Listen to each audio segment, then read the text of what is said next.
All right. What's up, everyone? This is Isaac with Hunger Smash Fitness. Today, with my co host, John, over at My Block Strongest Man. And today we have, we're supposed to have two guests. We have Alex Bromley and then Jeff Lee. Hopefully, will be joining us in a little bit.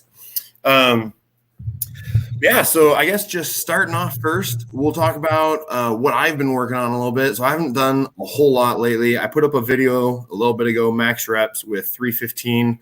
Kind of some of my thoughts on high reps versus high weight, all that sort of stuff. The kettlebell video is up, so those that were asking about it can go check that out. They're fun little products. And then last week's interview with Leroy Walker and Justin Kielhofer, fantastic interview. Please head over there and check that out. John, maybe you want to talk a little bit about your channel, what you've been doing on lately? Yeah, I mean, my latest video was about Alex and his compatriots there at America's Strongest Man in the Middleweights. So I put out a full review and event-by-event breakdown there, which I'm very proud of. Great show. If you guys haven't checked it out yet and it's still available through ADL Live, I don't know if it is, but if it is, definitely go check that out. And then I started off a new little playlist, how I got into Strongman, because I've realized I've asked everybody I've interviewed that question. So it might be kind of a little... a nice little treat for folks. I started off with Marcus Crowder and going to be releasing one probably every Friday for everybody I've interviewed, and those should be interesting. And then, of course, just got caught up after the nationwide, international Facebook, Instagram outage on watching the Arnold's UK. I had another bit of a debacle there, so just a little bit of public service announcement for anybody who's trying to watch it. Maybe don't try to watch the whole festival. Go to Giants Live Facebook or Official Strongman like you usually watch them, because I thought, hey, it'll be cool to watch the whole festival. So I somehow got myself roped into a $59.99 membership that they ended up saying they're going to give back to me, but really kind of delayed me quite a bit in watching the show I wanted to see. So just be careful, everybody. Be careful. Well, it's definitely good to know. And then Alex, you have a YouTube channel as well. So if you want to talk about your channel at all, what do you do on your channel and all that? Sure. So we were talking about it before. I've had my channel for a couple of years, and it started as I just thought it'd be fun to try and get in the space and test it out. And this is really the only thing I'm actually somewhat of an authority on. So I figured I might as well help some people out with some of the hard lessons I've had to learn over the years. And I've been, really happy with the way it's progressed. It's gotten a lot of good feedback. It's, I don't actually have a lot of strongman followers. It has nothing to do really with my role as a strongman. It's not like these are people I pulled in, by networking through that. It was a lot of organic growth about just kind of generic strength training stuff and programming. I do a lot on programming, trying to answer questions that people get hung up on about how to put programs together and how to make good training decisions. And I was talking to you a couple minutes ago about just spending the time to work the algorithm and use the analytics and figure out what people want to see and figure out what YouTube wants to promote. So that goes down to my thumbnails have gotten better recently, your titles, your keywords, the topics you talk about. And there's a line you got to walk between selling out to YouTube and, still making your channel successful without just, giving out blind clickbait. So I like to think I walk that line pretty well. But yeah, man, it's been a lot of fun growing it. And now it's to the point where it's my full-time income. So I'm pretty happy with the way it's been going. It's allowed me to do a lot of stuff. I told you we're planning on moving to Texas this week, or not this week, this year. We're going out to look this week. But yeah, it's allowed me to get some flexibility, and it's been pretty cool. Yeah, Isaac, the first video that Alex made that caught my attention, if you could, the little search, not search across all of YouTube where you have his name, but the search within his channel, if you search for strength standards, it's a really awesome video. I've never seen anybody else do this topic. So Alex, it was awesome to watch. Thank you. And actually, yeah, it's topics like that I actually steal from other people. So I spend a lot of time stalking the more successful guys to see what topics they do that do well. And, if it's not a dumb topic, or if it's something I think I can put some meaning or perspective into. And that was one of them. I would have never thought to do that, but it's done pretty well recently. Cool. And that's a common question, right? Newbies want to know, are my numbers good? I've been training this long, I weigh this much, on and on. So I thought I'd give some good insight into, how to climb that ladder. Nice. Yeah, I mean, I literally like go hiking trails, find stones to lift them up, and then DM Travis Ortmeyer to ask him if it's good. That's what I do. Like evaluate this stone. Is this stone good? Yeah, I'm like, I loaded a stone that was my body weight. Is that good? Yeah, it's not smooth enough. You got to find one that's smoother. Yeah, that's awesome. Well, I'll definitely have to try and watch more of your videos then, and check that out some more. Did you want to go ahead and start talking about America's Strongest Man and how you got ready for that, the competition, all that sort of stuff? Yeah, how'd you first find out about it? Because you got in through the online qualifier, right? I did, yeah, and it pays to kind of be into the network because there's a big following on like starting strongman, and I think there's some Reddit activity. I don't know how big the hubs are where general fans kind of find out about things, but it was not well advertised, and I don't think it was really meant to be. But I want to say I saw it on Paul Mauser's Facebook page. It was something that surely only got a few hundred views across people that really follow that niche. And I don't know if it got shared anywhere else, but I remember I would have to keep going back to figure out what the details were. And I would have a hard time finding what the specifics were of when the videos are due and what the rules are and how you have to submit it. So it was a little hidden, but all the people that needed to see it saw it. It's all the perpetual competitors that were always kind of a step away from their pro card. So in the middleweights, it was me, Frank Provenzano, who's statically a freak. He's a massive deadlifter, and I've competed against him a handful of times. And Tyler Young, who got pulled into the finals in Clash. He's, against all odds. He's small, but he's mighty. But he is, dang strong. And so we were in a thread. We called ourselves the semi-pros. So I was fortunate enough to see that. Fortunately, I was strong enough to pull off the qualifying events, which were very heavy. And then, the three of us got in. So I was very lucky. It was a great experience to be able to throw in with those guys. And speaking of very heavy with the qualifiers, some of the actual show, I thought those fingers were pretty heavy. Would you agree with that, or am I off base? No, they were. Everybody was. And that's a hard one to judge because everybody goes to clean them in warm-ups to get a feel. And everyone turned and said the same thing. Those are heavy. Now, part of it is because you don't feel those a lot. So it's relative to what you're used to. Like the fingers at Clash, they had a 3 or 4 finger medley, were obscenely light, which just makes it a foot race. It's a matter of how quickly you can throw them up and flip them over. And usually it's just a test of who's taller or, who's more reckless. Those actually took positioning, took some grit. Everybody grinded through except like the 3 guys that flipped them over. James, Camby, and Jeff were all nasty, and they showed their strength at that. And even I'm a good presser, I have some power in my upper body. I was very surprised at how heavy it feels in your hands, about how strenuous it was on your delts and your triceps. It affected my log performance. I mean, that took something out of me, and I only got the 3rd finger over. So they were absolutely heavy, but that's how they should be. You want separation. You want to see who can perform and who can't. So I think it was appropriately weighted. I really liked that it was a heavy show where a lot of strongman corp stuff, I mean, especially at the amateur level, and that's just a byproduct of the type of people that compete and who they're appealing to. A lot of it defaults, or it has in the beginning anyways, up until pretty recently, it defaults to a lot of kind of lighter foot race stuff where the weight is manageable by most people. And if you're at a nationals and there's 75 people in your weight class, 2 seconds on a moving medley will drop you 20 spots. And that's the norm. So I've had to work, and I got short legs, I don't move very fast. So I've had to spend a lot of time working on those razor thin seconds, those transitions, that being just as important as putting, 20 or 30 pounds on your deadlift. And it sets you up to be a really good athlete. The guys that do well go on to do really good stuff, once their static strength catches up. But it was nice to be in a heavy show, or at least in a show that garners some more separation based on the sheer difficulty and not necessarily, who's a quarter second faster, on this, 4 event moving medley or whatever. So I really like the way the show was put together. I thought they did a good job with weight selection.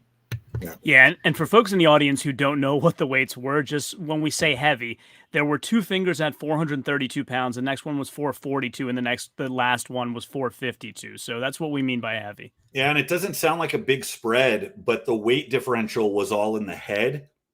So they were all plate loaded at the head of it. So when you have a 10-foot pole and all the weights at the very end that you're trying to flip, I mean, Tyler got the third and then cleaned the fourth one. And he walked away. He's like, I can't believe the difference in weight between number 3 and number 4. Like, just much. I mean, if it's an extra 30 pounds at the head, it probably feels like a finger that would be an extra 120 pounds all the way through. It was substantially more challenging. Yeah, that was a nasty run, man. Those guys were impressive. Watching Camby and Jeff and Diefenbach just tear through those, that was inspiring. Yeah, that's interesting perspective, because I don't think it was ever mentioned to the audience that they were head loaded like that. Yeah, usually they just like drop chains through it or something, so it gets more evenly distributed. But no, it was all in the head. It was all in one end of it, and you felt it. You definitely felt it. That's crazy. Yeah, watching Tyler, like from an audience perspective, what I thought happened was he walked away because he thought the time was up. They told him it wasn't up. He went back, cleaned it, and then the time ran out as he cleaned it. That's what it looked like, but it's funny to hear what actually happened. I wouldn't say that's what happened. What generally happens, and usually the pros know a little bit better than this, me and Tyler had very close times, and you can tell the rate at which fatigue sets in. You can tell how much you have left, and knowing the difference between finger 2 and finger 3, the difference between finger 3 and finger 4, when you're grinding and you can barely extend your elbows and that thing's about to come down on your face, it's a math equation. It's like, it took me this long to flip finger number 3. How much time do I have to flip finger number 4, given that it's heavier and I'm more tired? So Tyler probably felt what I did. I stopped after finger number 3 because I knew there was zero possibility of finger number 4 in the time frame. So why gas myself out trying? Where you'll see this at a lot of amateur shows. Guys will go till the wheels fall off. They'll break themselves in half, even if there's zero potential chance of them pulling off what they're trying to do. And you have to be a little more calculated with energy conservation. You have to know when you're done. And by the time you're at this level, you do. So I saw Tyler drop the third one, and I want to say the crowd started yelling at him or something. You know, the crowd got him gassed up. So there's a time where you feel obligated to put on a show. And I think he got the fourth finger cleaned with like 10 or 15 seconds left. And it would have taken him 30 seconds to flip it if he had anything left. So like I said, it's just a math equation. But occasionally you'll see that, but you don't tend to see that as often at the pro shows because, you know, generally guys are more sensitive to what their performance is going to look like and what the cost benefit analysis is, you know. Yeah, that makes sense. Before we go too much further with that, Jeff Lee is now here with us as well, so I'm going to bring him on as well. Hey, Jeff, how are you? How are you doing? I'm good. Sorry about this. Hold on. Yeah, I have friends over from Ecuador, and I'm trying to drop them off at the airport, so it's just a giant mess right now. I'm probably going to cut off in a little bit too, but I just want to at least stop by and say hi. World's strongest Uber driver. Yeah, no. Dude, it was just a crazy thing. Like, I almost got stuck in Ecuador back in 2020, like with the whole lockdown and everything. And then, yeah, they saved my ass. So them being here, it's like I'm doing everything I can for them, kind of thing. So, yeah, that's awesome. No, you got to do what you got to do. Did you spend all that money yet, Jeff? Dude, no. So, I mean, I told a few guys, but like basically I closed on a house back in July. And we're doing renovations, so pretty much that prize money is going towards those renovations. Like, our house is a whole mess. So, yeah. I did get the check today, apparently, though. My wife saw it, and she's like, "Oh, hey, there's this envelope from Strongman Corps." I was like, "Okay, cool." So that was, I guess, the check. You mean the giant check isn't the real check? Right? Imagine. Hold on, let me see. Trying to park. Okay, please touch blue button. Okay. Oh, or not. All right, sorry. Yeah. Yeah, so Fingal Fingers. That was fun. Yeah, so what was your impression of the Fingal's Fingers, Jeff? I mean, so I've done that event maybe like 5 times ever in like training and just setting up and stuff, because I've never done it in a competition. And to me, it actually felt kind of light. So I don't know, but I felt weird saying that. But I was like, it wasn't too bad. But so when I look back at my performance, I realized right away, it's like, oh shit. Like when the guy said go, I froze because I was like, wait, oh yeah, I'm competing. It's been a while. Yeah, speaking of that, they were saying on the live stream that you hadn't competed since 2017. You want to talk about that hiatus a little bit? Yeah. So let's see. December 2017 was my last one. That was OSG. That was the first one that they ever had, whatever. So I did that competition. 2018, there was this pro-am in Texas. So I was getting ready. I think you muted. Oh, Jeff. Yeah. So that was rough. And then 2019, I tweaked my back along with trying to move between like from apartment to a house. And I only wanted to like cut it back and like only do a few competitions. So that's also why I didn't really compete too much. So that was 2019. 2020 was COVID. And here we are. So yeah. So it was really like mostly life issues that kind of got in the way, along with some injuries, but yeah. Jeff, do you feel like you got a lot better during that hiatus, or do you feel like you just kind of maintained while you were working on other stuff? No, I definitely felt like I got better. So because of COVID in New York is like a shithole and everything was just shut down. So I was just biking a lot. I dropped all the way down to like 205 or so. And that just like made me like a little stick, but trying to rebuild everything, like it helped me just relearn how to lift properly, I guess. Because back then I just try to muscle through things and whatever, just be stupid with everything. So I got a little better in terms of lifting and definitely getting stronger, kind of rebuilding myself. So I guess that helped. That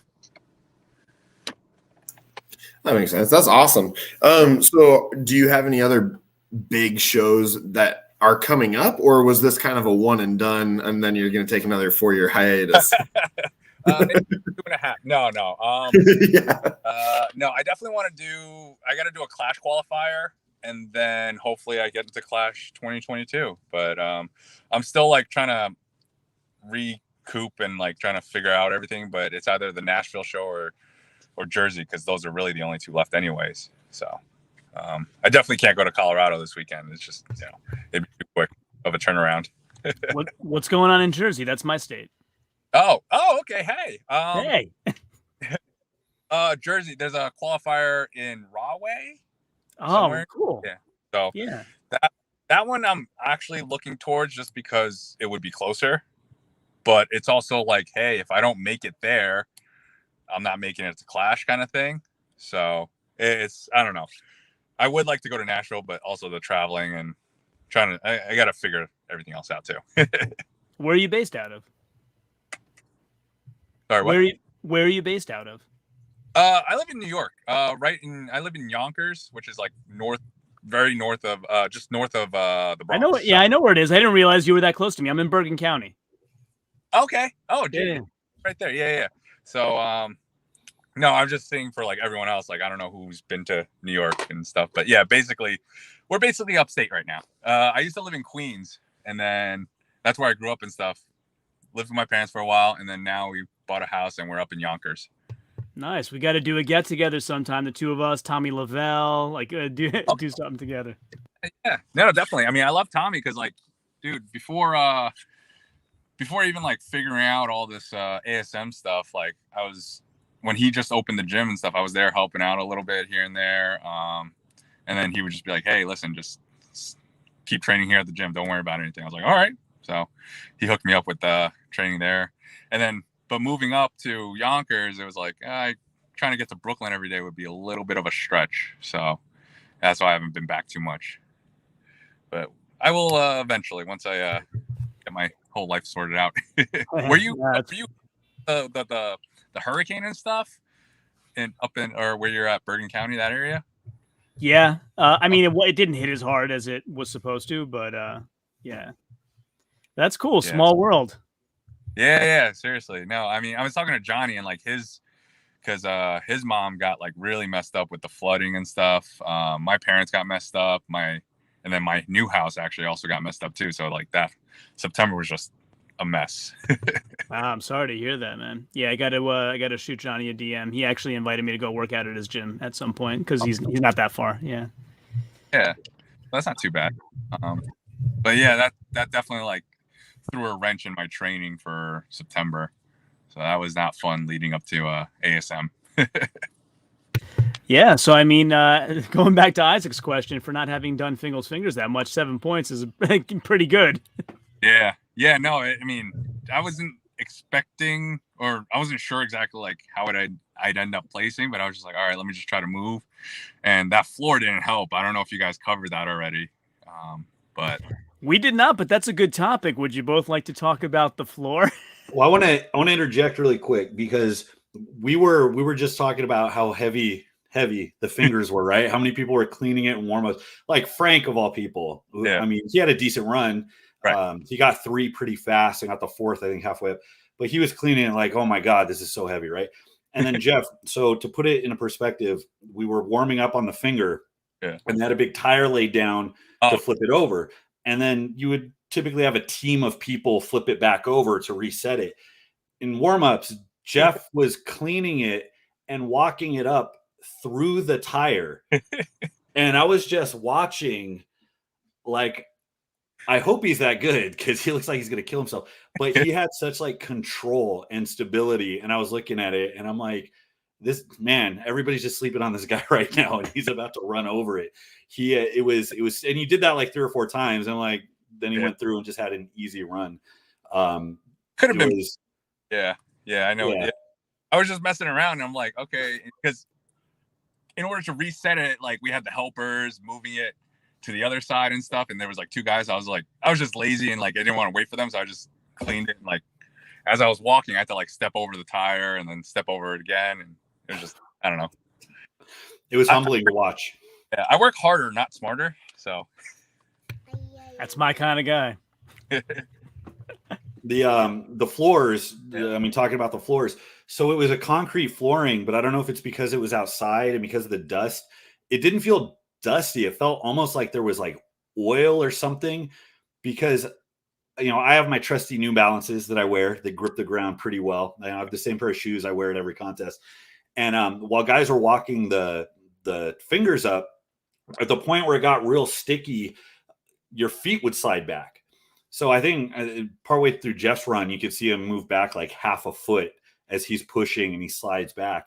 I actually had to do the sandbag medley barefoot because I tried to pick the big bag and I have to get my feet really wide because of my weird Hobbit leverages. So in picking the bag, my feet went out like this halfway up, and I almost, it wasn't a good feeling. Like, let's just say I'm not able to do the splits, but I came pretty close.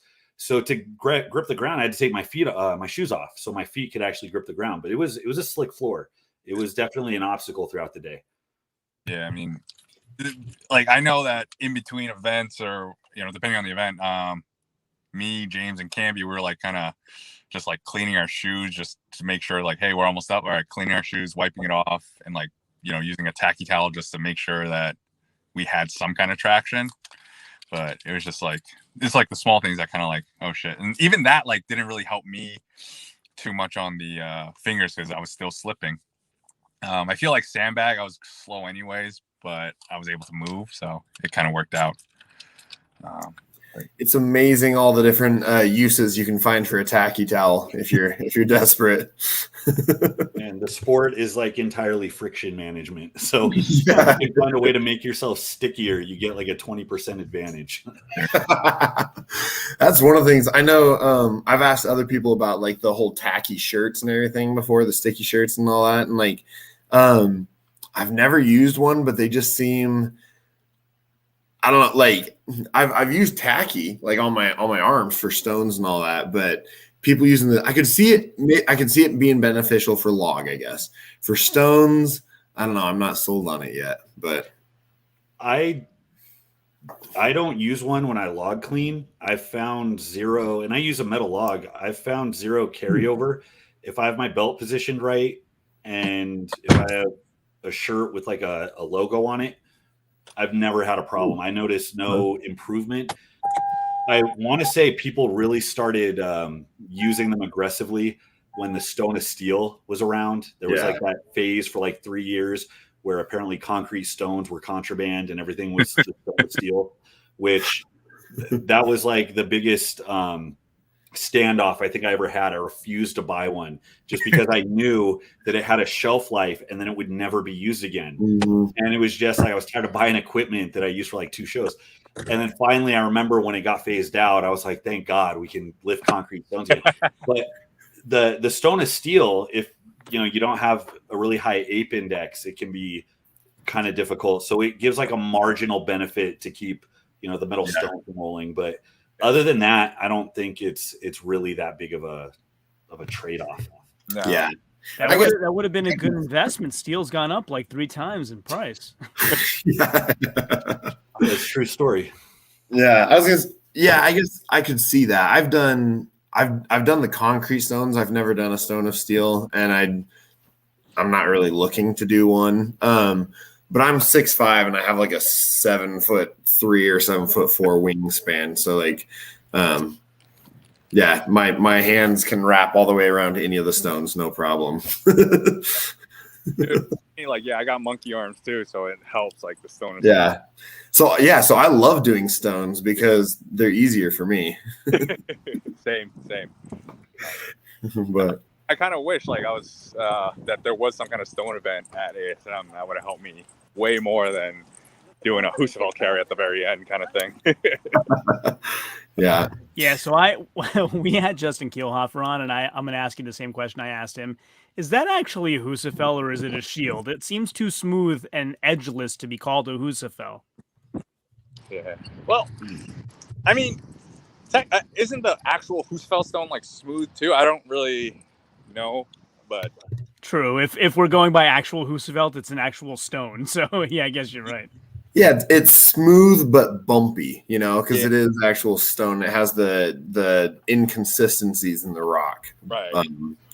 Whereas, because didn't Wesley Claiborne cut his arm on the Husafell stone, the stone carry at the end or something like that, and he ended up saying he should have wore gloves. He wasn't able to grab it right without gloves. Okay. Yeah, you grab. I remember I grabbed a little too high on it, and that kind of messed me up too. So I was like, it was a tough one. That was a tough one. So you actually both had good runs on that, as I recall. Well, I only got 160 something feet, so that's. Oh, is that all? Yeah, I don't know. Compared to the other guys, they got 2+ and stuff. So I was just like, I shit the bed, but it was enough to, I guess, keep myself on the podium. So. But one of the things I noticed is the announcer, in the arena, was saying distances that weren't necessarily right, but on the final scoreboard they got them right. So yeah, Alex, who'd you go against? Whoever you went against, I think, got 2 more feet than you. Was it Frank? They had him as 100 more feet.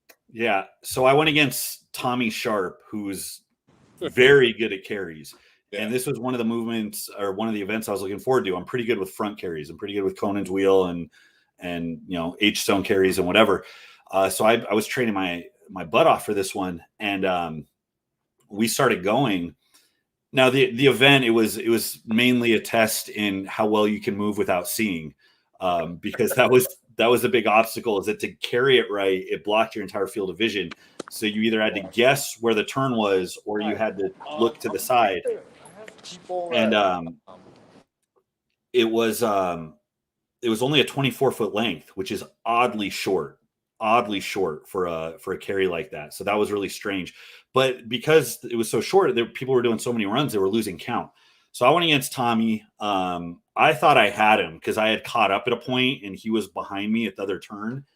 And I lowered it. Usually when I lower it, I can get some extra mileage because I can breathe with it sitting lower. So usually I can get an extra lap. But because this one was so big, it was right on my legs. I'm like, this isn't working. So right when I dump it, Tommy comes up, he inches me out by 2 feet. I'm like, of course, USOB. But I mean, he's fantastic at that event. So I was happy just to keep pace with him. But they had credited him an extra 1 or 2 full lengths. And they had him at 340 feet and I think I had 296. But they adjusted. I brought it up to Dion. I thought they gave me 50 feet less because I'm like, it felt like we went 350 feet. That's what it felt like.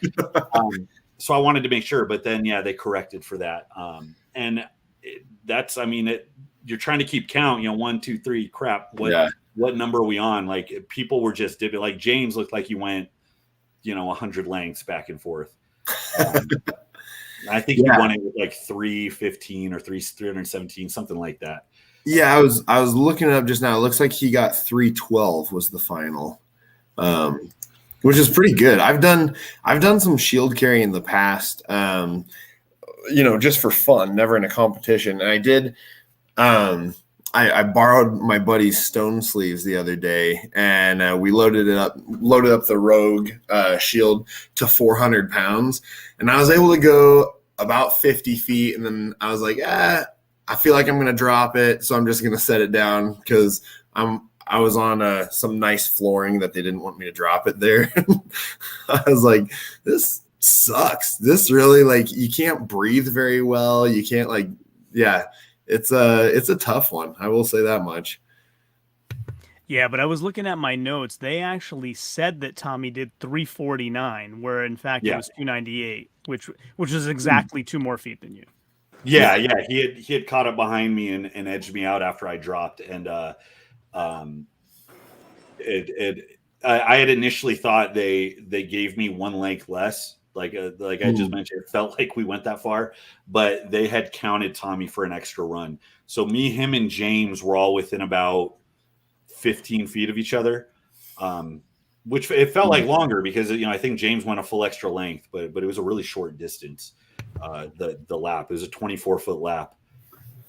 Yeah, because I remember Rob and Anthony saying, "Oh, we must have miscounted. Alex was behind by a lap." I'm like, "You didn't miscount," and I watched it again, and I'm like, "No, they were the same." Yeah, we were neck and neck. That was a good rally because he had me at the beginning, and then there was a point where I caught up. We volleyed back and forth a couple times. Of course, you don't know it when you're running because you can't breathe and you can't see, and you're just trying to hope you don't step off the mat and break your ankle. But hopefully, it looked like a good run. Oh, it looked awesome. I mean, but it's interesting that you say that because, the folks like yourself that had a good run, like you say, it's blocking your eyes. So I'm thinking, like, was that a wrong pick? Then I'm like, well, the lower you get to what's the opposite of an apex? The point on the bottom.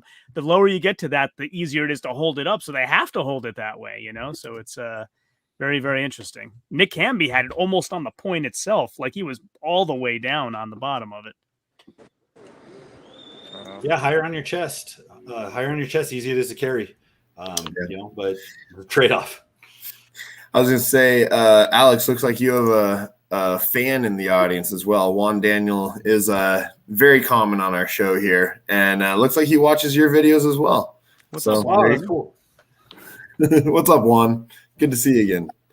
Yeah, that was the last video I put out 3 weeks ago. I was just talking about how I've been lazy for this month, but that was the last one, so I'm glad it was a hit. Yeah, there you go. Yeah, Alex, I'm gonna have to talk to you because you got a lot of good views. I need some pointers. Yeah, I'm happy to talk about it. It was I was talking earlier before we came on. Aw, bye, Jeff. All right. I didn't want to interrupt, so oh no, thanks for stopping by for a bit though, man. I'm glad you were able to make it for a little bit at least. Yeah, hopefully actually stay longer and chat because ASM, I'm still like playing it in my head, and it was definitely fun, but gotta work towards the next one. So all right, I'll catch you guys on for those 10 minutes or so. Yeah, we'll talk again soon, Jeff. Thank you. Good luck at Clash, man. Thank you. Good seeing you again, Alex. See you guys. You too, bud. Awesome. Well, I guess let's keep working through the events a little bit. What was your opinion on the log, the clean and press? You got 5 reps with it? Yeah, I did have. Yeah, I had 5. I tied with Tyler. That one was I was subtly disappointed, but not surprised. I did 6 in training with about 20 seconds left. I've been practicing sprinting, so I'll try to get 5 in 30 seconds and then pace myself for the rest. I was talking earlier about the finger smoked me more than I thought. It took a lot. Part of it is because I'm not efficient with the finger. Part of it's I got, short arms, short legs, which isn't great, but I can't really lock my elbows out all the way. So when you're trying to walk the finger up, everything's, triceps are under tension the whole time. So that took it out of me a little bit. The other point that a lot of guys were talking about, I guess the Bartos log, they think is more difficult to clean. The way it's balanced, it over rotates at the top. So I felt that a little bit when I rolled it up. I had to take a step back, and little things like that can take your pacing off when you're used to moving at a clip. So I'm by no means the strongest presser. I mean, Tyler and Camby, I would both say probably have a higher log press than I do, but I have short arms, which makes me more efficient over reps, right? Less effort for each rep. And I practice really hard on my motor. So I spend a lot of time getting into the weeds, where normally guys don't like doing that because after about 35 seconds, it feels horrible, right? That's kind of the pain threshold that people don't like working in. So I try to use that. So I was hoping for 6, on a good day, possibly 7. I missed my 6th press, but if I was as strong a presser as Tyler or Camby was, I would have gotten it. So I can't be mad. I didn't make any mistakes on it. So that's really when you kick yourself is if a technical error costs you. But man, I was tired. And then, watching Camby, because for the longest time, it was like, the dude has a really good jerk. And, that gets like, the way people might talk crap against sumo deadlifting or something in powerlifting. If you jerk, there's always the guys that are like, well, it's not really a press. Camby objectively has this, maybe next to Jesse Nelson, who has like a 405 strict press, but he can't push press, so that hurts him. Camby probably has the strongest upper body in strongman, in 105 strongman right now. I mean, he push pressed every rep. He looked like he had a lot in the tank. Man, Jeff surprised me actually, because you look at Jeff, he's lanky, long arms. He doesn't look like a good presser. I mean, he got 3 and they were pretty decisive reps, He had some good power and control on that. So that surprised me too. Speaking of log, did you see, I think was it Tyler Cotton who did the Viper press with a 430 log or something like that? So Ty Cotton, I watched him at Clash. I was at Clash earlier this year. And one of the most impressive things I ever saw was he clean and pressed the 440 attempt, missed it at lockout. I think he lost his balance or something, re-cleaned it and pressed it for a good rep. I mean, for all intents and purposes, the dude doubled a 440 log, and he looks like he's sub 300 pounds. Like, he's a big dude, but he's not like mass. He's not like Josh Silva's big. You know what I mean? That was one of the most impressive things I saw. And that was cool for the heavyweights to watch, because I think like 3 or 4 guys got 6 reps, which, kind of made us look embarrassing because, Camby was the only guy that got 6, and you had a bunch of, lower reps on our end. But God, the pressing on that is on the heavyweights end. I mean, their talent pool, I think, is on another level. The 105s are good. Like, I'm not talking any crap out the 105s. Great athletes, great talent pool. But I feel like the heavyweights, I feel like the talent pool is just a little deeper. I think there's just more competitors. I think it's more associated with the sport. I think it's changing. I think it's definitely changing for the women. We've seen the women's numbers explode over the last 5 years. I think we'll see the 105s numbers explode as that talent pool gets bigger. But the heavyweights, man, they're impressive. They still dominate. Yeah, I would say for heavyweights, Tyler Cotton and even Marcus Crowder are svelte, you would say. Yeah. And then it goes to show, how bad do you want to be the best of the best? Because if you take either of those guys and put them on the Eddie Hall diet, you know what I mean? That's how you have your next world's strongest man. But that's a sacrifice by itself. But those are 2 very, very talented individuals. Oh, definitely. And by the way, Alex, I don't think you're giving yourself enough credit on that log press, because your dip isn't as low as other people, and you showed really strong shoulders. Yeah, and I heard Rob say that on the commentary, and I've heard people say that in the past when I post videos. And it's funny because I feel like my dip isn't super short. I don't think I could dip lower, and I don't know that I would be better if I dipped lower. But that's probably, I have really bad ankle mobility. I had a full break in my ankle a few years back, so I have a plate in there. And then I've had issues with patellar tendonitis, mainly just from having to prepare for shows with like 6 carry events.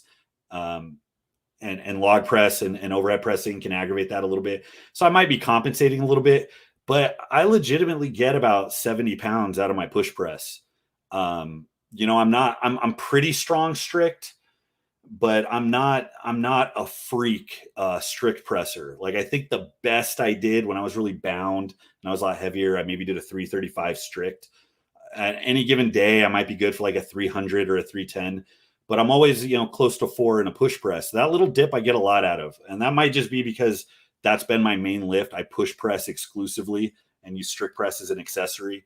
And I've done that for like 15 years. But I that little dip, man, if it's little, I need it. Trust me, I need it. It gives me a lot. Awesome. The other thing I was wondering is on that press, you had quite a lot of wrapping on your arms. Any reason for that? Yeah, I use the those are the ins or elbow sleeves. So it looks like it's a long wrap, but it's not. It's one sleeve that has Velcro straps on it. Yeah, the wraps give a little bit of compression.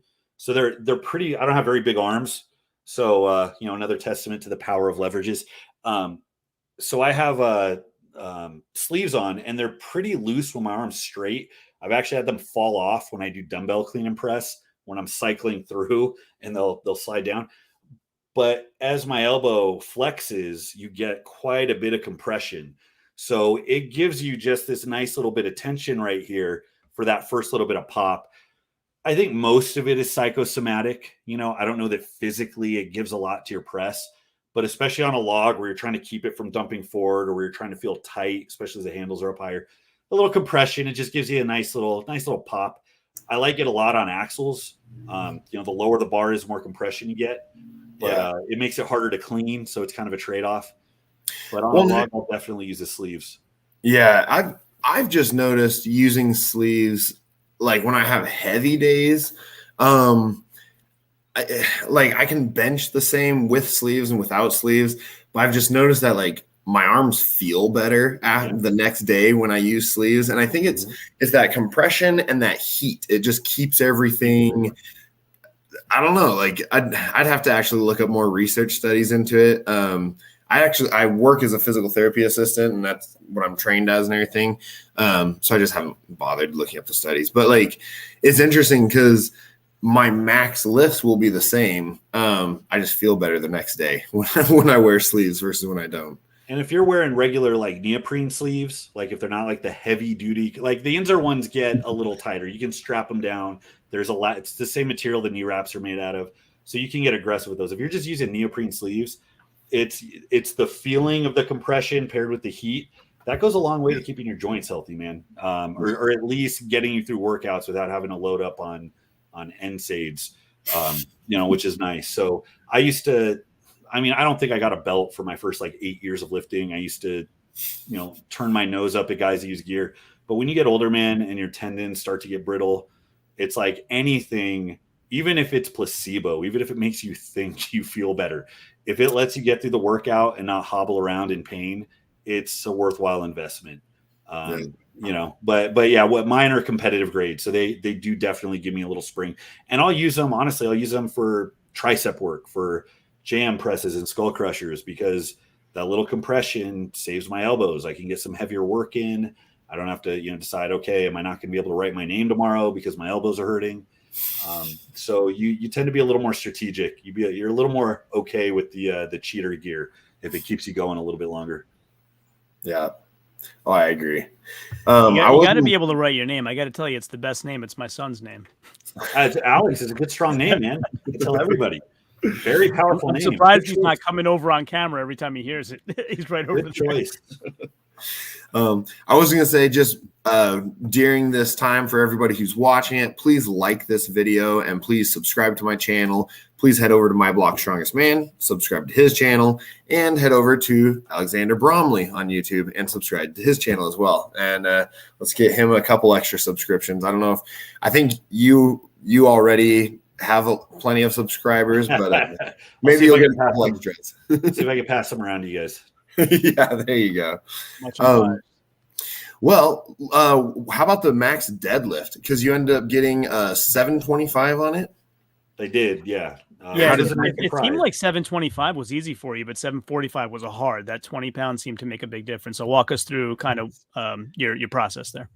So that has to do with me being a horrendous deadlifter. And a lot of my content, actually, I'll surround kind of the biomechanics of lifting and how everything from like your limb ratios to to your sheer height or body mass or whatever might affect things like your setup. And it's not to give me the out or the excuse. It's because these are things you objectively have to keep track of if you want to make intelligent training decisions. Like, I have no illusions. Like, I've always been a good presser. It's because I have like a -6 ape index. Like, I lock my deadlifts out at like my belly button. It's ridiculous. So pressing, and like I said, it's on reps, it's very efficient. I get to lock out quicker. I waste less energy, and it's worked in my favor. Deadlifts are the opposite.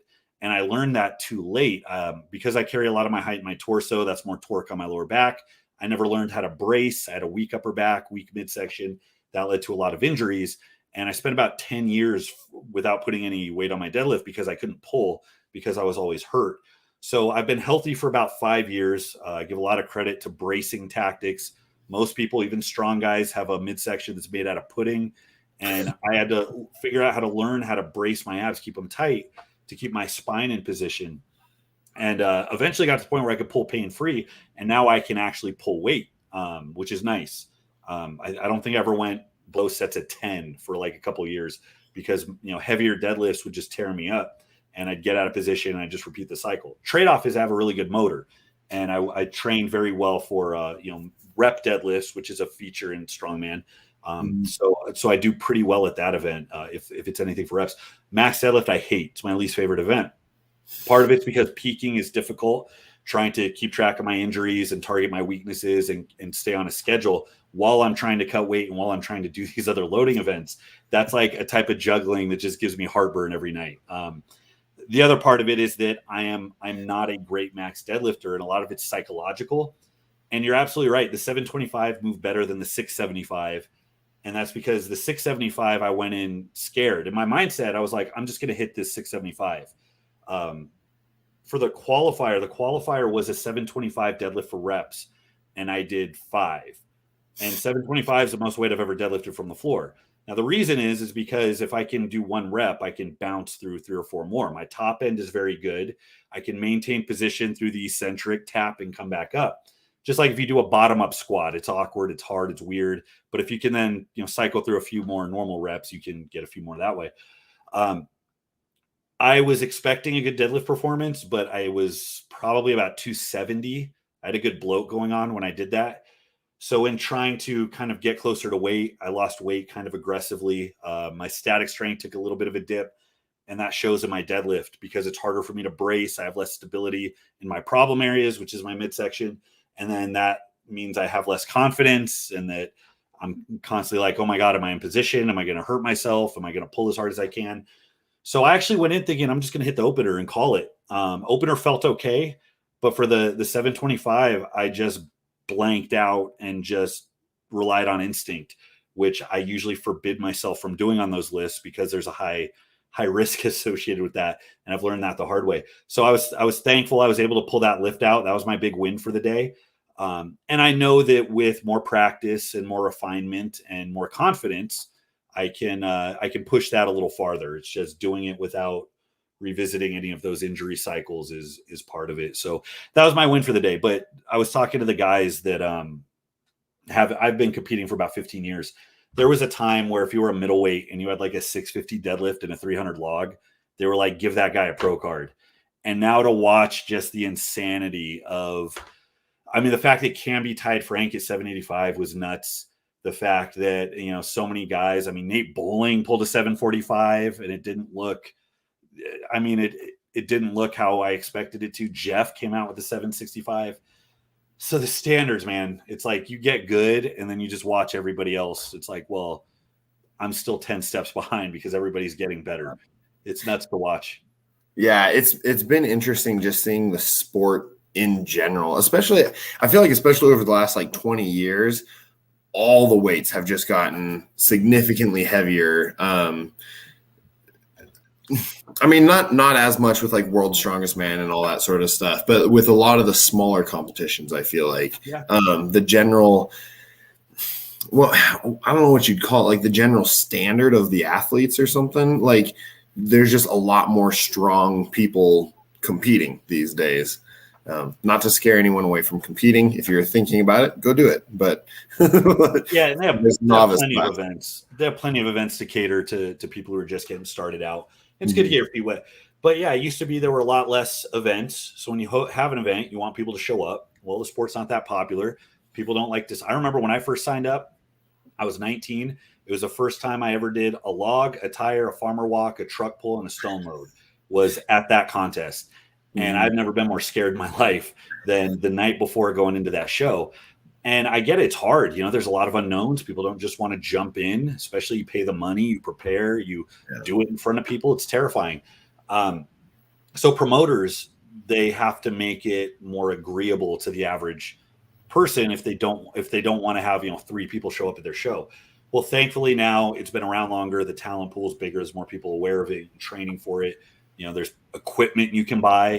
Getting your hands on a log 15 years ago was an impossibility, or stones. Like you had to go to like one of 10 places in the country. So, so it's bigger. There's more access. So now people are comfortable ticking the numbers up. And then now there's a niche for that. So if you actually want to have a heavy show, you can guarantee that some people are going to come out and throw their hat in. So it's been cool to watch it progress. But yeah, there's a lot more for everybody now. Yeah, definitely. I know my first show was kind of the same way too, where it was the first time I'd ever actually done a truck pull, like with a harness and all that sort of stuff. It was the first time I'd ever touched Atlas stones. Like there was some stuff, like there was like an anchor chain drag, or it was a, what was it? It was a tire flip into an anchor chain drag into a sandbag over bar or something like that. Yeah. Yeah. And like, trial by fire. Yeah, and it was one of those things where I was like, well, I've never done any of these, but I've done stuff kind of similar to it because I grew up working on a farm. And so I was like, yeah, you're better than 99% of first timers. Yeah. Manual labor will just help you out so much. Yeah. And basically, I mean, I got second in the novice class, but it was basically because I was like, oh, this is kind of like working on the farm. A lot of the stuff, we didn't have anchor chains to drag, but, we had other stuff to drag. Well, that's cool. So what about the sandbag carry and load? Did the floor seem to make as much of an effect in that, or not as much by that point? Not for running, but definitely for picking. I had mentioned earlier. So again, leverages a lot of height in my torso, short arms, short legs. I got to get wide. I got to get my feet wide, and I got to bend way over to get my arms on those bags. And the bigger bags, I mean, it used to be just the Ironmine bag. That was like the standard bag. You could just fill it to different weights. But now the Cerberus bags have gotten so big and awkward. They're like circus bags. They're so big. So I can get in a position. I stretch my hips out a little bit. It takes me a couple minutes, but I can get in a position. I just need my feet real wide, and then I can pick it pretty well. So in trying to pick it, my feet were sliding out. I had a 325 bag in my hands, and I started doing the splits. And thankfully, nothing popped. But yeah, that's why I took my shoes off. So it felt weird having to do a run. It's the first time I've ever done a medley barefoot. But that was the only reason I could actually get my hands on the bag and rip it up without thinking, because I was able to grip the floor. And that's a hack anybody can remember. If you are on like expo floors, can be very slick. A lot of concrete floors can be slick. And if you need traction, there's nothing wrong with going barefoot. Your bare feet can grip like crazy. So very, very heavy backwards drags, you can go barefoot. Very, very. I slipped. My middle toe is deformed. It goes in at a right angle, and the nail doesn't grow right on it because I dropped a farmer walk on it at one of Ode Haugen's shows at the LA Fit Expo, because we were on really slick floors, and it was a light foot race, down, drop back, and in trying to pick up speed, that handle went right on my toe and just ended its life. So that's a common theme. Like I said, a lot of strongman's friction management. So if you can find a way to grip, a lot of guys do tacky towels. It's like, okay, that'll grip for about 4 steps and then it's gone. Barefoot, you can grip onto a lot. You can get a lot of traction with bare feet. So That was my hack. That's the only reason I went as fast as I did, if you can call it fast. Well, you still did fairly decent because you got third overall, right? Or no, fifth overall. I think it was fifth, yeah. And so with that curveball, that long bag, I didn't even think to try grabbing it the way Camby did lengthwise. I kind of wish I would have tried, but I just saw how long it is, and I'm like, there's no way I'm getting my arms around that. So my strategy was to pick it vertically, set it on my thighs, and choke down on it, which I did in warm-ups, and it felt okay. I have a problem perpetually in training where when I try to do that with bigger bags, about half the time it'll stick to my legs and I can sit down. About half the time I'll hike it up and the bottom will just slide down the front of my thighs. And that's what happened. And I actually had a tacky towel I was supposed to use to tack at my thighs, and I didn't because, I don't know, I thought I knew better at the time. And that cost me. So Rob made a comment when he was commentating. He's like, I saw you move this pretty well in warm-ups. And it's just one of those things. It's something you have to be precise with. I don't beat myself up anymore for those curveballs getting to me because I know my limitations as an athlete. The things I'm good at, I drill into the ground. And every now and then you see something new, and it's like, you know, it might as well be 1974 again. Like, hey, let's just see how this goes. We've never seen this before. So I don't hate it. You know, you can get a little bitter when things like that bite you in the butt, but it's part of the sport. It's what makes it interesting. You know, you get as prepared as you want. You have to be if you want to compete at this level. But the best guys, man, they can roll with it, and they do. And we saw a couple of guys do that. I mean, I thought you got pretty close on the fourth bag, though. It seemed like you kind of tried to throw it up and flip it over, and it just dropped out. But you were close on it. Yes and no. From that position, and I knew that walking up. From that position, there was no foreseeable way I could have gotten it over. I've seen Diefenbaugh use a technique where he leans back and the bottom flips up. Maybe if I tried that, but I have no experience with it. I don't know if I had it high enough. If I had the bag choked up about 6 more inches, if the center of mass was a little higher, I could have, but that would have required me lapping it and getting it into position. So I want to say that was a panic run. I knew I didn't have it high enough, but I'm like, well, let's get some distance. And then my arch nemesis, Provenzano, got me by a half second on the split. And he knew it. He was walking up. He's like, I got you on the split. Because he was the one I really had my eye on the whole show. And he ended up getting his pro card. He deserves it. He's a strong SOB. Yeah. It's got to be the Iron Man pants. It is. I told him it looked – because he always makes fun of me for wearing sweats and New Balances. And I told him, I'm like, you can't say anything, man. You look like you robbed a Spirit Halloween store. That's but awesome. He's confident. He owns it. So it's all about the confidence, man. Doesn't matter what you wear. I'm comfortable in my sweats. Where are you based out of, Alex? Southern California. We're in. Okay. No, it's just interesting that I didn't know Spirit Halloween was everywhere. I know it's here, but I didn't know it was everywhere. It's everywhere. Yeah. Jeff had a good run. Jeff was the first one to get the 400-pound bag over, wasn't he? And he did it right. I was watching him. Like, I don't like to root for people to fail, but I root for people to fail. I get in where I fit in, man. And I knew Jeff was going to be slow and calculated. I watched his training videos. I knew he wasn't going to sprint. And he was. And I think I got him on the split on the third. And then the fourth one, he got it over right as time went. And they had this big controversy as to whether they were going to give it to him. So it was a minute and like a fraction of a second. It was like a minute and like 0.8 seconds was his official time. So all the heavyweights were looking around. They're like, is it a minute or a minute 15? We don't understand.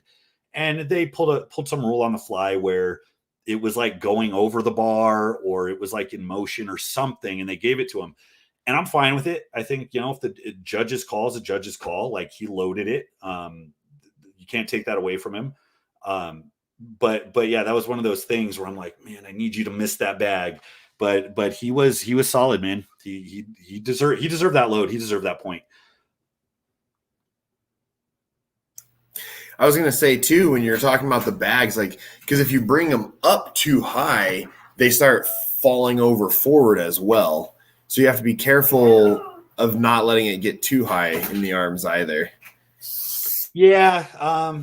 Generally, as you hike up, you kind of hike it up and back a bit. It's pretty easy to maintain control. That is a really long bag. Yeah, if you just grab around the base and you just go for it, it can flip. But usually by that time, you got your fingers locked and you're close enough to the center of mass where it won't do that. But Yeah, it requires getting in good position. I got to go in about 3 minutes. Do you guys want to get to the last events really quick? Yeah, let's go through them. Just what I guess the remaining 3 minutes is your time. So whatever you want to talk about then. Oh, sure. I mean, I'll just cover the last events really quick. Sorry, Sure. yeah, I told you guys it's my 1 year with my wife, so we're gonna go out to dinner real quick. Happy anniversary. I can feel the dagger eyes in the next room as she's getting ready. Bag toss was my Achilles heel. I'm officially done with bag toss. I competed, I want to say, for like 12 years, never did a bag toss. Then Cerberus and Rogue started making throwing bags, and now they're at every single show. And it's just funny because it's one of those things. It's like in all the training I did over the last 15 years, that just wasn't part of it. And now it's like I'm not young anymore. I'm kind of limited to the trainability of that. So it's like I've gotten better, and it's fun to do, and it's not very taxing. But that one in particular, I had a meltdown. Could not arc the bag up and back. So they showed the camera where it showed it relative to the bar. So I did 3 quick throws, cleared it by 6 or 8 inches, and just couldn't get it over. So I bombed out on the 45 pounder. And it's funny because I was hearing Johnny Wasitko, and who's a fantastic bag tosser. And he was complaining that not having the backboard was disorienting. It's hard to throw. And I'm like, yeah. It's like you're whining, whatever. And then right after, I just went absolutely ate that event. So now I've like resolved. It's like I'm never doing a bag toss again. That's like my bitter protest. But it was nice to have that break. It was an easy event. Didn't wipe anybody out. Crowd likes it. When you got a crowd or live stream, they usually get excited about that event. So I could see why it persists. And I think Diefenbaugh, who's just a gross thrower. I mean, I think he's thrown like a 70 or something over like 15 feet. Like he's just uncommonly good. It's not like he's 9 feet tall, he said he just drilled the hell out of it because of his issues. He couldn't train anything else without pain. So, I mean, I don't know, a little bit of hope. I guess it is trainable if you just glue yourself to it. But that was impressive to watch. I think he finished with a 60, but he probably had more in the tank. And then the last event was the Husafeld, which we talked about a little bit, right? Yeah, so why is it, here's my question, why is it that it was so much relatively easier for the middleweights than the heavyweights? The Husafeld was only 40 pounds lighter, I believe, and the middleweights crushed it, and the heavyweights had all kinds of trouble with it. A lot of trouble, yeah. There's a couple of things. One is the physics of being a heavyweight. You got a lot of guys that are barrel chested. I think it's harder to find a good comfortable position. I think when you have a smaller frame and not as, you don't have, the big abdomen, it's probably easier to find a walking position. That's probably part of it. The other aspect is, I think, training. As a heavyweight, it is more important that you deadlift 900 pounds than it is that you are just super speedy in a moving medley. And there's plenty of heavyweights that are speedy, right? There's plenty of heavyweights that are good on events like that. But the trend is get that 950 deadlift and you can write your ticket to an Arnold or something. Get that 450 log and people will know who you are. So that's what you see a lot of guys doing. So you see guys, that aren't necessarily bad. I mean, a lot of guys cleared out the bag medley and they were fine. I watched Josh Silva carry that 400 bag like he was a baby. So it's not necessarily that they're bad, but it's a hard thing to commit to when you weigh 350 pounds. It's hard to get it settled right, and not as much of your training is dedicated to capacity. Now, there is another thing, and we all talk about this because I was digging into the history. I stalk people's performances because I want to know ahead of time who's going to do what where, so I can kind of chart out what I need to focus on to squeeze out points. And I noticed that year to year, there's a lot of middleweights that will do amazing in a Husafeld one year and not so well another. There were guys in 2017 at Vegas for nationals. They had a 350 H-stone. And there were multiple guys that got 300 plus feet. So that's 50 pounds heavier than this one. It was easier to carry. It was smaller, but still it was heavier. And you had guys going 320, 340, just crazy runs. And some of the same guys I saw at nationals a couple years later, or at ASM a couple years later, and they'd get, 180, 200, 220, something like that. And it's something that we talked about. And, I don't want to talk about it directly, by name, but there are certain things that can affect your ability to breathe that are very good for getting strong. And in real terms, it makes a big difference. So how guys plan that out makes a difference. And again, with the heavyweights, static strength is king if you want to go far in the sport. And that's the trade-off they end up making. And, you have 350, 400 pounds sitting on your chest. It already feels like you can't breathe, but then you make your bronchial tubes the size of a coffee straw. It just gets that much worse. I love your analogy, by the way. One of my clinicals was in the ICU at a VA hospital, and they were all heart and lung transplants. And so I actually got to watch some of the lung transplants and stuff. Wow. And it's pretty crazy. Like, especially when you have a lot of mass up front, it's hard to have some healthy lungs. I will say that much. Yeah. There's a lot, and it's not one thing, it's a lot of things. And I think it's just the demands of what it takes to operate at that level and how little, because Husafell Stone is a unique carry, or it's a unique event. That and Conan's wheel are kind of similar, but you don't see a lot besides that. Carry medleys, you're dropping, sprinting, loading, or death medleys, you're doing different stuff. But just to be under tension with a medium weight for like ever, it's like this death ruck where you're just, how much do I hate myself that I'm going to commit to experiencing this pain, and to where, am I going to go till I actually drop, or am I go until I kind of say F this? And then you have to have that conversation with yourself for the next week. Like, did I have 20 more feet? I might've had 20 more feet. I just started feeling sorry for myself. But yeah, so it's a different mind space. It's a different headspace for sure. And like I said, being a good heavyweight, you can look at the Arnold when they had the actual H-Stone replica. There's middleweights that would have won that event. You get Josh Isley. He can carry a 500-pound stone from the ground. I think he routinely goes about 400 feet with these weights. He would have dusted everybody at the Arnold when they use the actual H-Stone. It's far enough away from everything else that, there's certain events where you could find a college track athlete that'll beat the heavies. If you have a keg toss medley, you could find a college decathlete that'll win at World's Strongest Man. There are events that are kind of close to strength, but they're far enough away from like the meat and potatoes that these guys really need to excel at, where you're not going to really see even performances, comparable performances. I put like throwing in that arena. You watch the bag toss at the Arnold, you see a wide spread of performances. Some guys are out at 60, then you get Thor throwing like a 95. You get a huge spread in weights from guys that are statically kind of similar. So it's just a different skill set.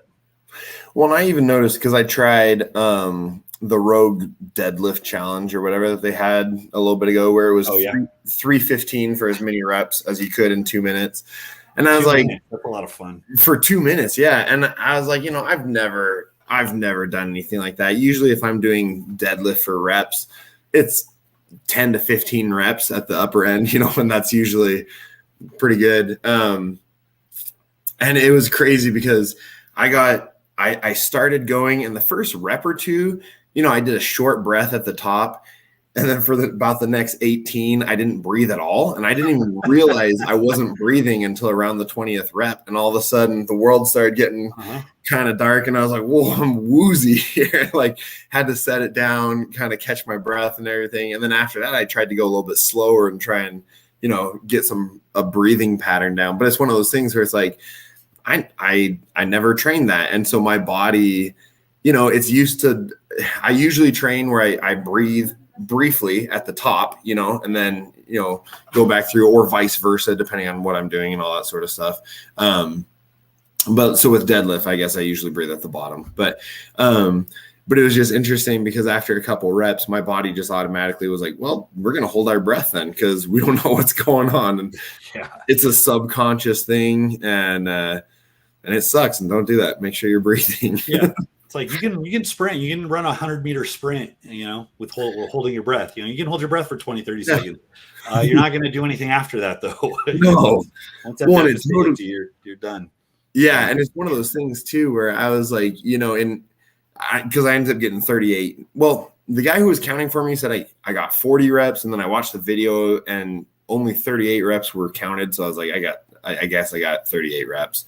But it was one of those things where it's like, by the end of it, it wasn't that I was tired or anything. It's just that I was so out of breath from those first 20, trying it hypoxic and all that sort of stuff, like, which is not ideal, but it's different, man. It's a different ball game. And then if that was an Olympic sport, 2-minute deadlifts with 315, I'm sure there'd be guys that couldn't, pull their way out of a paper bag at a powerlifting meet, but could probably pull out 100 reps, given specific techniques and adaptations. It's different. It sounds to a lot of people like this should all be kind of the same thing, and it's not. You have a lot of leeway to specialize, and these little differences in energy systems and performance, you have a lot of leeway to really, really hyper fixate on that. And that's what the best guys are. That's what they do.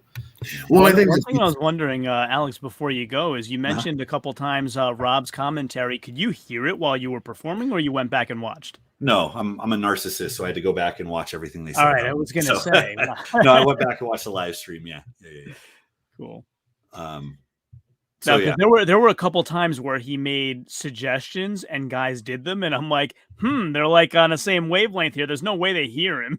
Yeah, that might just be synchronicity. They think the same way because they prepare for the same things, and there's only so many decisions you can make on the fly.